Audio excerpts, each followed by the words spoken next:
Pogledajte cijeli video, uživat ćete, hvala vam puno. Idemo u naše doba. Ovo je detinjstvo kako je nekada bilo u Jugoslaviji. Evo malo atmosfere. Otac čita novine, djeca gledaju crtač.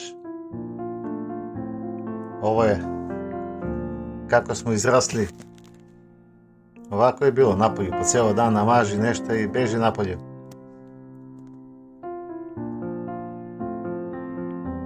Ovo smo gledali, da.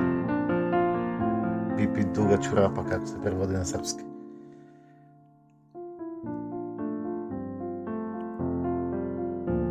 Pipi, to smo gledali. Sjećate li se ovoga? Mećete uško. U 7:15 i izgledamo mećete uško i u krevet. Svi na spavanje. U 7:30 je bio dnevnik i gotovo tišina. Mora da bude slatkiš jednog vremena, da, ovako, to je bio slatkiš nekada. Jabuke. Tako je bilo. Posle su izašli, da, Astik, Huba Buba i ostale, i Džunga Lunga i koje su još bile tamo, puno ima.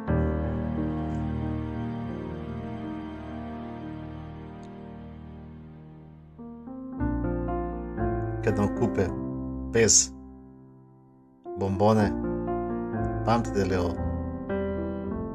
Vidi osmeh, taj osmeh, sreće. Lešnih bombona i ovo najlepše su bile. Bar meni, ne znam, nekome možda nisu, ali meni jesu bili. To kad dobijemo, joj. Tako je bilo. Sve smo bili napolju. Leti živjeli smo napolju, tako da napolju, tu smo jeli, tu smo sedeli, igrali se ceo dan, samo za spavanje uđemo u kuću i toliko. Legenda. Da, legendarni ključ. Svi smo ga imali tada, to je bilo, mislim da su isti se one ribine konzerve. Ključ. Evo, već bliži se nedelja.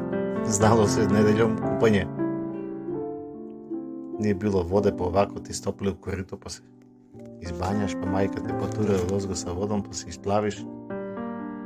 I ajde, u ponedeljak na školu. I tašne su mu nam ovakve bili. Mirko i Slavko, Čelica, Maja, neki su imali, neke, ne znam još, ima puno. Ovo je prošli video, pogledajte, imam 2-3 videa nove. Vidim da slabo imaju pregledan, niste ih sigurno vidjeli. Isto su lepe videa. Pogledajte. I možete da zapratite moj kanal, besplatno je. Hvala vam puno, bit će još videa ovako lepih uspomena i nek ostane kako je nekada bilo. Nek djeca i unuci znaju kako smo živjeli nekada. Hvala vam puno. Like stisnite, čao.